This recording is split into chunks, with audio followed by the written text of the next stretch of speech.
Cam 1, and I'm pretty much talking about like time and cost for labor, and it's like painting rip-offs and things. And when you guys are probably gonna buy something, like today I look at an F-150. It was a 92, 96 body style, and this guy had the things about it.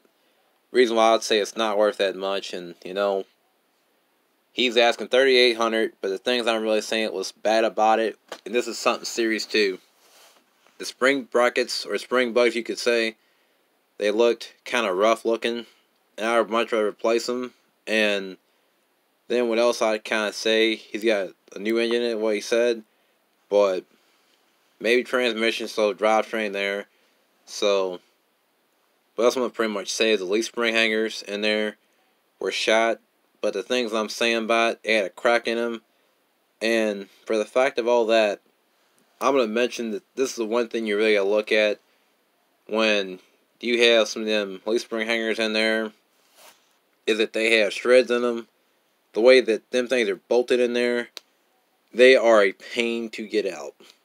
And the fact of all that, I mean, an angle grinder, and mechanic told me when he had to take them out, they take so long to get them out, and if you're gonna have to spend money on that, I'm gonna tell you that that's probably gonna be expensive. But then you gotta go ahead and get leaf spring hangers and new shackle. And then what else I'm gonna mention that's not really too good either.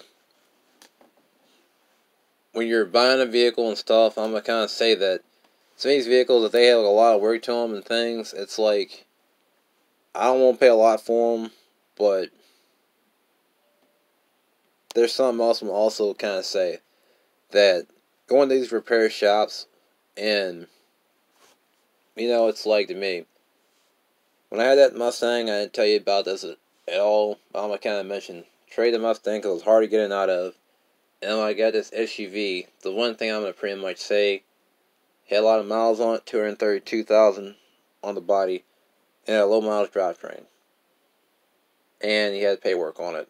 And the fact that, what else I'm going to mention about that, about this vehicle, it needed control arms and stuff, didn't know that. Then went to this place and needed tie rods, control arms, and ball joints, and outer tie rods. But the fact that they were bent and they're funny. And the funny things about it, I'm really saying about half this stuff, front end work is expensive, and when you're buying these vehicles and stuff, and I'm gonna kind of say that when you have to do auto repairs and you go to like the dealership, it's like when they're adding tax to time and cost for labor and stuff too. I'm gonna kind of mention that when you spend $975 and all that stuff, it's like the way I felt about it and things about it too. I feel like I should have did that myself, but it was kind of cold outside. Really didn't have a choice. But the thing I kind of say about that, to me, I know people who know how to work on stuff themselves, but they take out parts themselves and stuff. But really, even though when you buy something new, and my reason why I kind of say that, why I don't want to buy something newer, because the parts are higher insurance, and it's a lot of junk and stuff too. And it's just a lot of these things when it's coming to oil leaks and stuff too. I'm gonna kind of say some of these people are driving vehicles with oil leaks in them, and they run and drive good. It's like Loud and Proud. You can probably look him up. His dad has a white first gen, I guess. That's what they got, and they have like a King Ranch. You'll see that up in there. It's a 6.7 power stroke, but it's black 4-door. But I kind of mentioned that the fact that a lot of people drive with oil leaks in them, but I'm gonna kind of say that sometimes they can be like a bad oil pan seal, like gasket, and say. And sometimes it's like they leak from there, But the funny things I'm really saying about leaks and stuff, you know, that cars, when they run over some things, I'm going to kind of point out this is not as a joke or anything, that sometimes they start leaking because they run over something. And that's something you got to look at when you have a car. But when you have a truck and stuff, I'd probably say, or SUV, you probably don't have to really worry about that stuff. But really, that there would be hard for me to say. I really would not know. But then there is something else.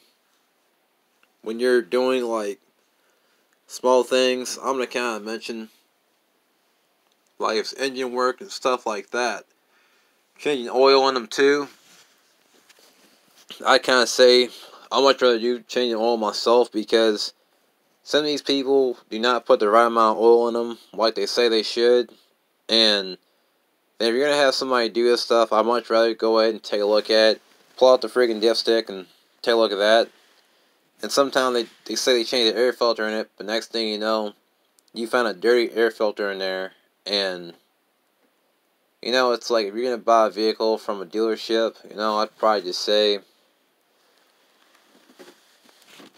some of them dealerships, I'm going to kind of say this not as a joke, but some of the dealers, it's like they're kind of crooked and stuff too.